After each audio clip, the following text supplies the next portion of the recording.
Let's go. Come on. This forever. No surrender. This right here forever. Hello and welcome to the first edition of MMA Uncaged for 2022. Can't believe it's 2022.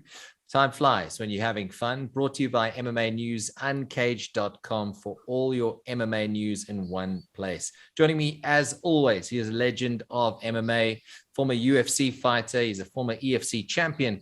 His name, Garreth Soldier Boy McClellan. Garreth, as always, all the best for the new year.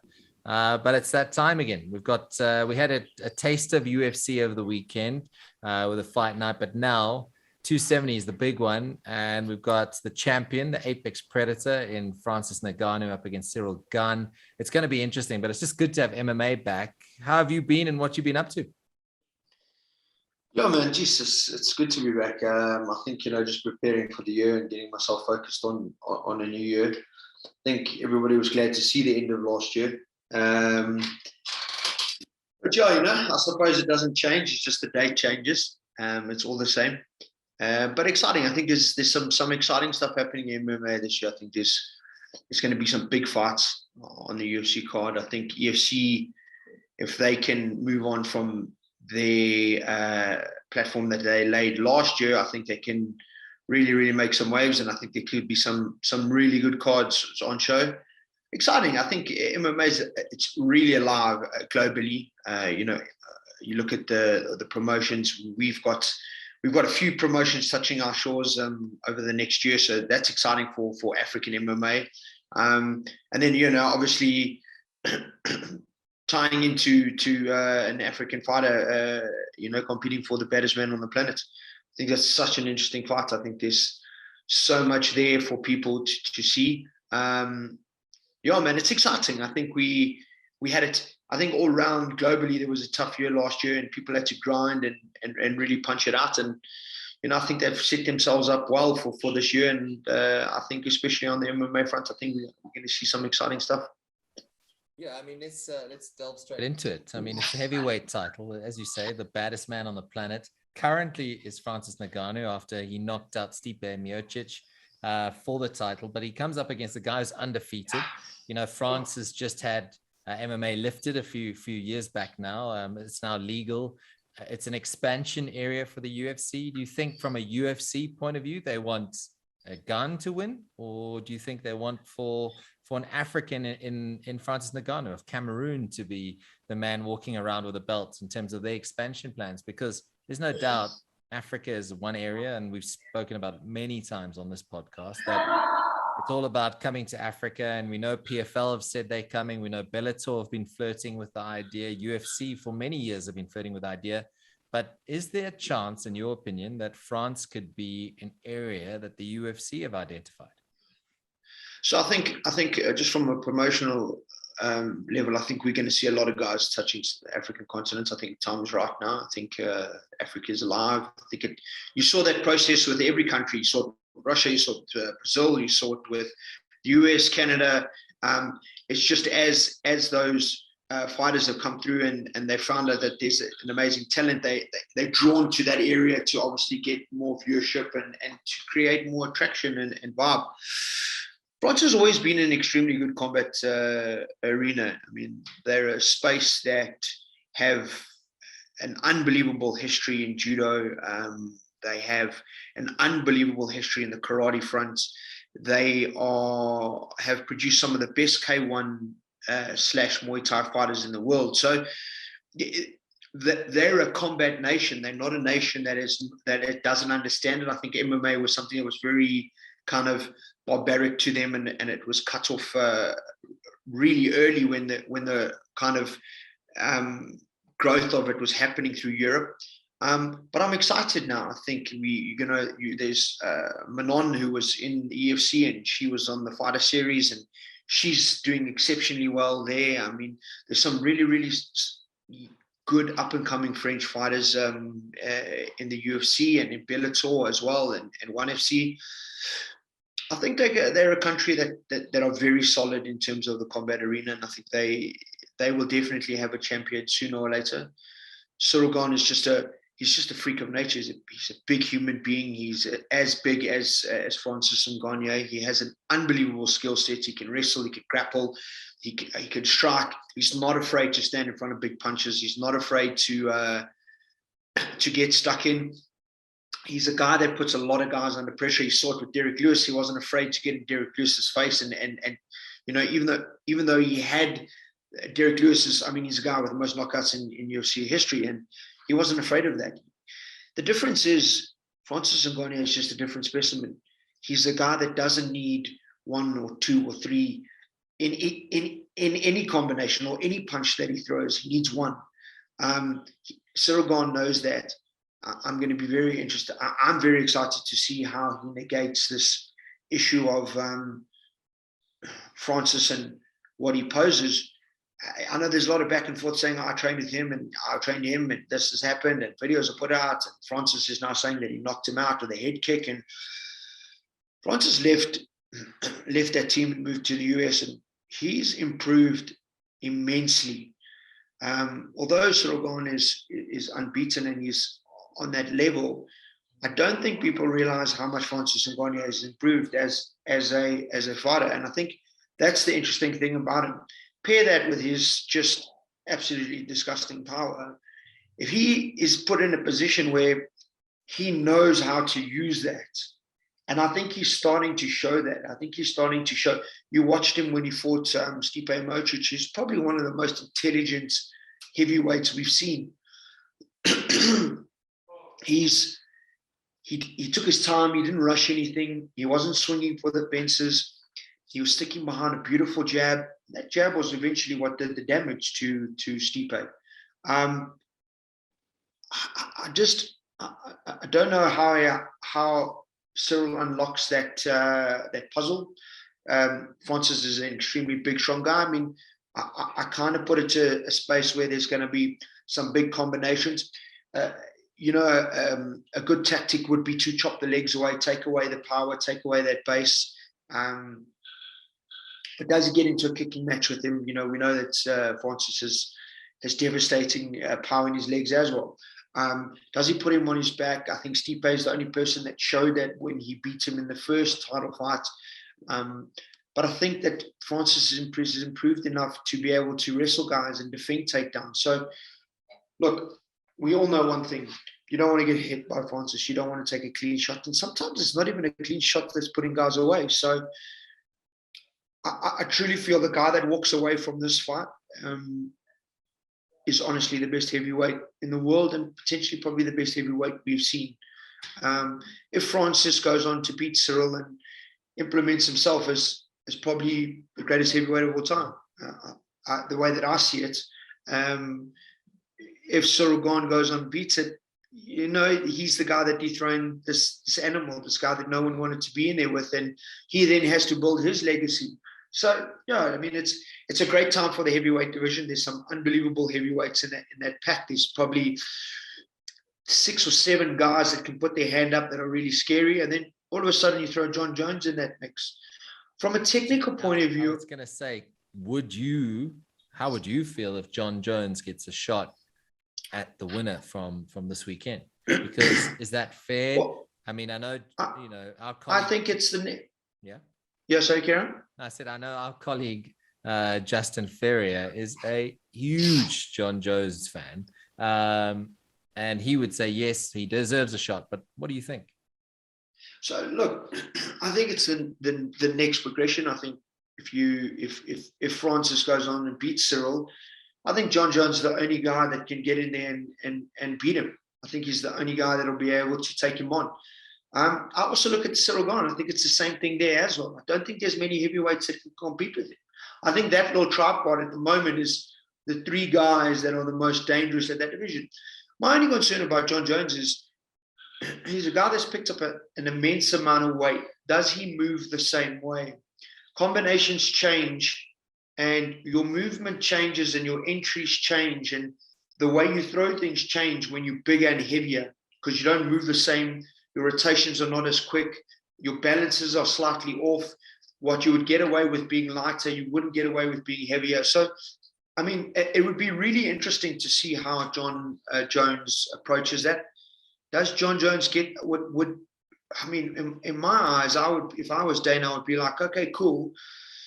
You're ready to fight. Let's give you somebody who's there in the top 2 or 3. And if you put them away, then the title shot's yours. I think that would be the best business sense in terms of seeing whether or not John Jones is capable. I think also John Jones winning at heavyweight would then make that hype 10 times more. I mean, he's been through such a precarious time, and people are really like, they're very divided about him. You'll have his loyalists, but you also have a lot of people who've walked away just because of his behavior. He needs to win people back, and he needs to win the crowd back, and he needs to get the MMA environment excited about him. You know, get in there, fight at heavyweight, put up your hand and go, right, I'm ready for whoever's the champion. And then I think you have a fantastic little trifecta that you can play with. I mean, how does the fight go? Does Cyril grind out a win? Then does Francis rightfully get another opportunity? Does Francis just put him away and smash him? Does Cyril stay there till the end? And you know, it poses so many interesting questions. And then where do you inject John Jones into that mix, and at what time? I think he's definitely going to be, and I think it makes for exciting. I mean, you look at when we were youngsters, boxers, and that it was always the heavyweight division was what you watched and you wanted to see. 100%. Tyson Fury's instilled that back a little bit in terms of heavyweights. But the other thing is, it will be interesting because you touched on the boxing. Now, Ngannou has been saying that in his UFC contract, the new contract they're talking about, that he wants the opportunity to go and box. And a Tyson Fury is the type of guy who wants to go and box. How do you feel about that when these heavyweights, champions who are top of the pile, yes, he has to get past Cyril Gane, but then open themselves up to other revenue streams in professional boxing, and make that move? I mean, is it something that's even good for MMA? Well, I think you got to look at it this way. We are mixed martial artists, and we do have the ability to perform at any level or any space. So why is it okay for you to compete in a wrestling match or compete in a grappling match, but go fight a K1 fight or something like that, but you can't compete in a boxing match? I think we should be allowed. UFC is very different. They protect your fighters and their assets, and they don't want to open you up to anybody. But I mean, you've seen it. These guys have got to be able to just go wherever they want, to dip into whatever they want. And I think MMA fighters are starting to understand that they can move around and they can get paid good paychecks. I think if Francis Ngannou smashes Cyril Gane, I think a fight with Tyson Fury is an unbelievable thing. It's just an amazing. It's from a marketing perspective for boxing, it's unbelievable. He has this killer who just murks everybody. Who's not probably the greatest boxer, but can box. But if he hits you, then you've got this other guy who turns into a walking zombie half the time, who gets hit so hard, he lies down and wakes up. I mean, he dies, and then he comes back from death and then just smashes guys. So, look, I think it's so exciting and it's so open at the moment for combat sport. And I think this is why combat sport is thriving at the moment, because there are these types of conversations. Let me ask you this then, and it's a bit of a contentious issue, and we'll get back to the other title fight that's at UFC 270. Of course, it's Brandon Moreno against Deiveson Figueiredo. It's the trilogy. But what do you make of MMA fighters now signing for the Bareknuckle promotion? Because there's two thoughts here. There's one thought that says it's great entertainment and it's growing at a rapid rate in places like the US where it comes from. But there's other sides going like, hang on a second, Bareknuckle gloves, this is just a pub brawl. You might as well go out and watch a street fight. What's your thoughts on that? So I think if you look at some of the guys that are in there, it's for the more hardcore guy who lives on the edge and wants to be in that extreme fighting environment. I think there's some really good boxers in there. I think there's guys that box very well. And I don't think that it's not an unskilled environment. I think it is a very skilled environment. I think also the pay is really good. And I think bare knuckle boxing is really, it's for a select few of guys. It's not an open cast thing. I mean, I don't think there's a lot of fighters. I mean, I wouldn't put myself in a position where I was going to get into a bare knuckle boxing fight. Not because I don't think that I could compete or that I'm afraid. It just doesn't attract me. It doesn't have that attraction that I would want. And also, you've got to remember something. The punishment that those guys take is going to have an effect somewhere along the line.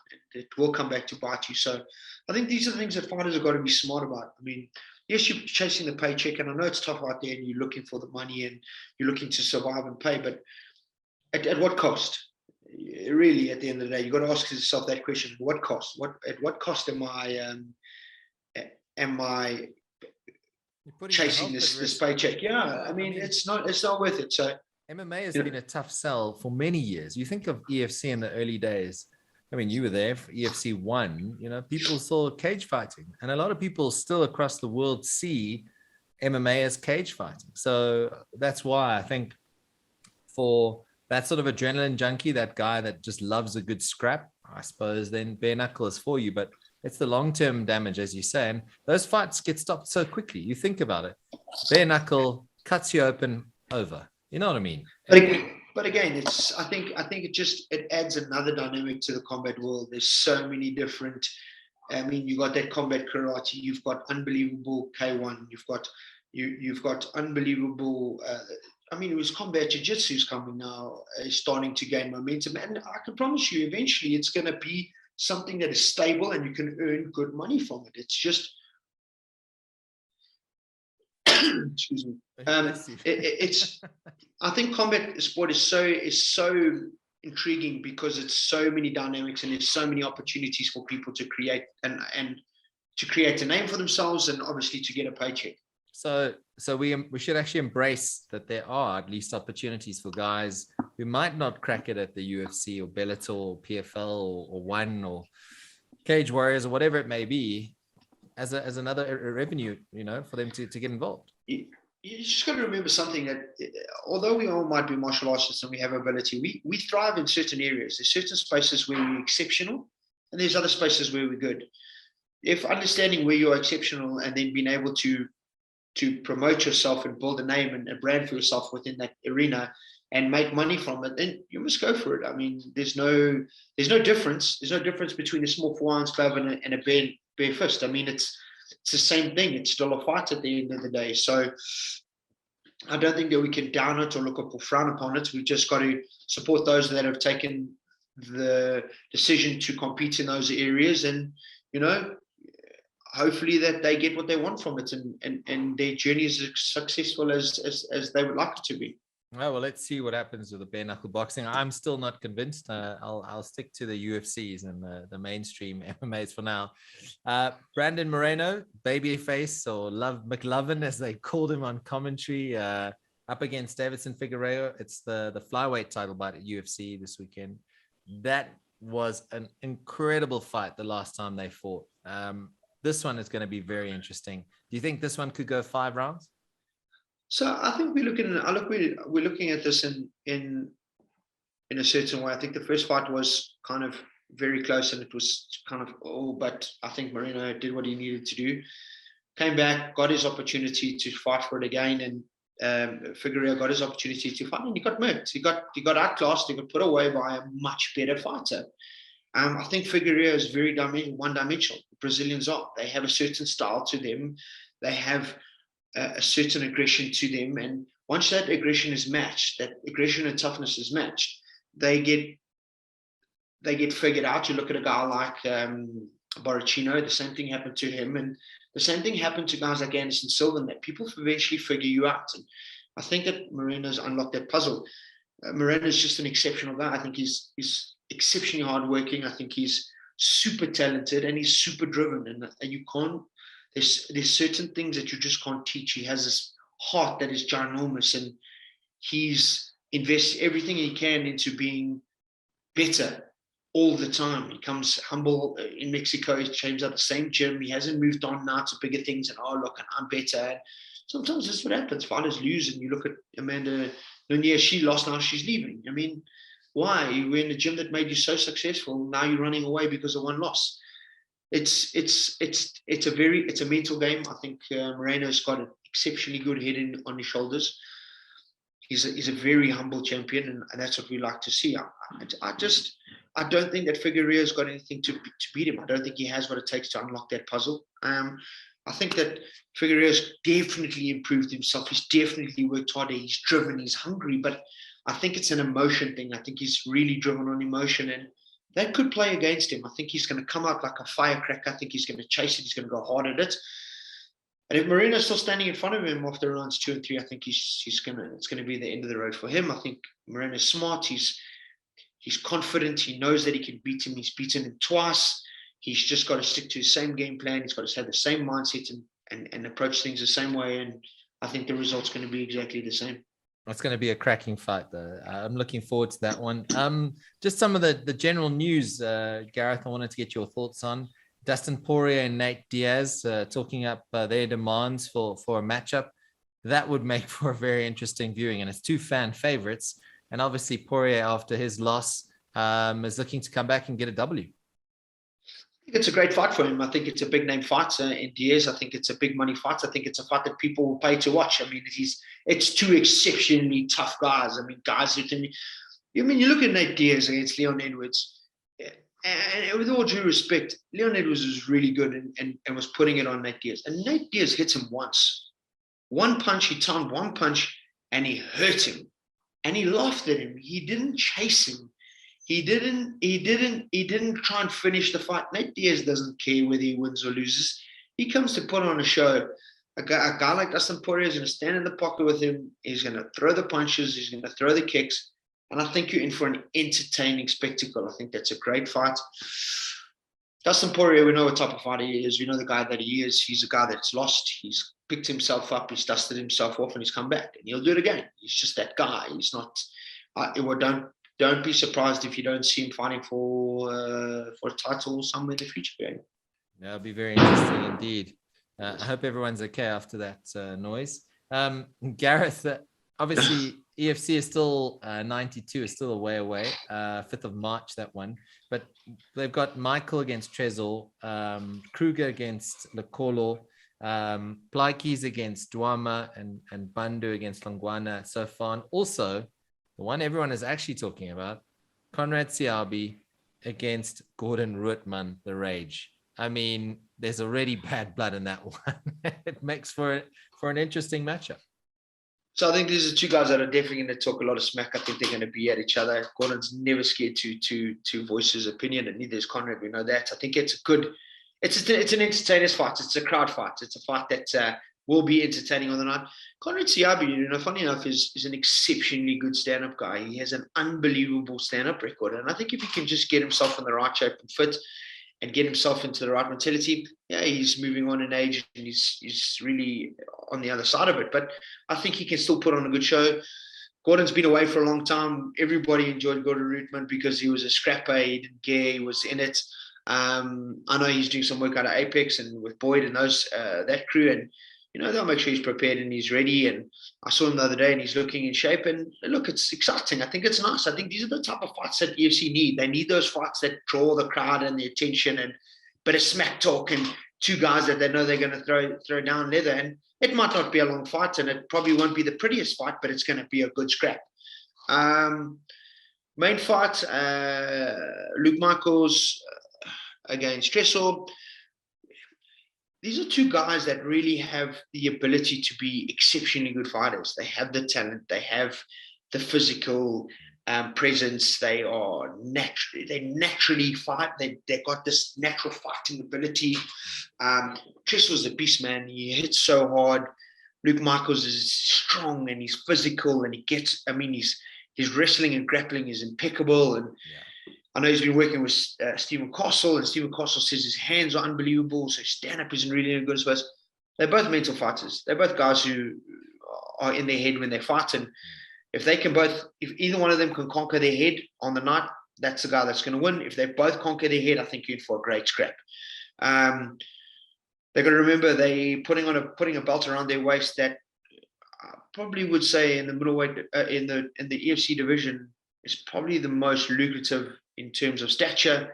The guys that have held that belt and had it around their waists, the names that have been champion in that division, I think, are very, very high standard, and they've got to go out and prove that. They've got to make sure when they put that thing around their waist, people go, he deserved that, and not You know, we don't want to see things go backwards. We want to see things go forwards.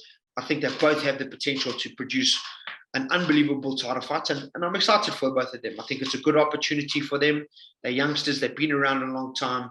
They were training partners at one stage, so that poses an interesting question. Yeah, man, I think a good start to a good title fight that starts off the year.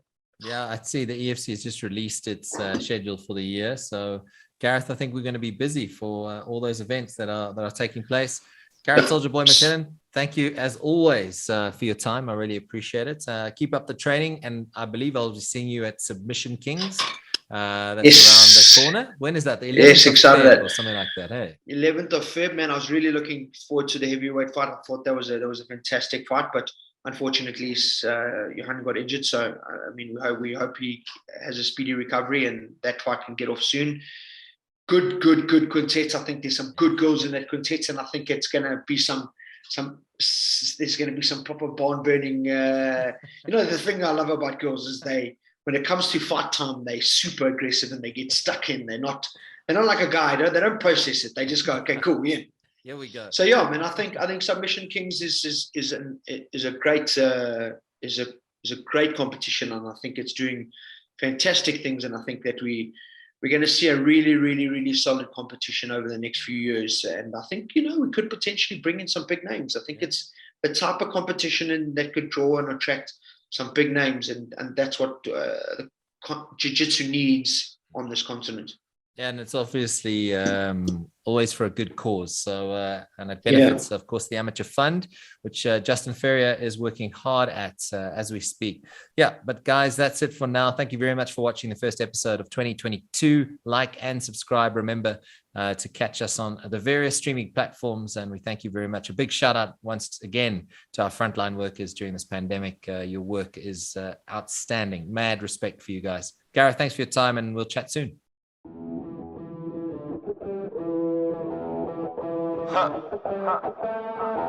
Welcome to Forever, man. Let's go. Come on. This forever. No surrender. Yeah. You know that this right here forever. And there will be no surrender. Now allow me to reintroduce myself. They call me J.O.N. to the easy E-N. Know that we undefeated. Y'all are beneath them speeches trying to air a grievance, but his lines are overhead. Better check the air for clearance. Call the tower. This is our clear to heat the air apparent. Really, I've never been better. Legacy, this is forever.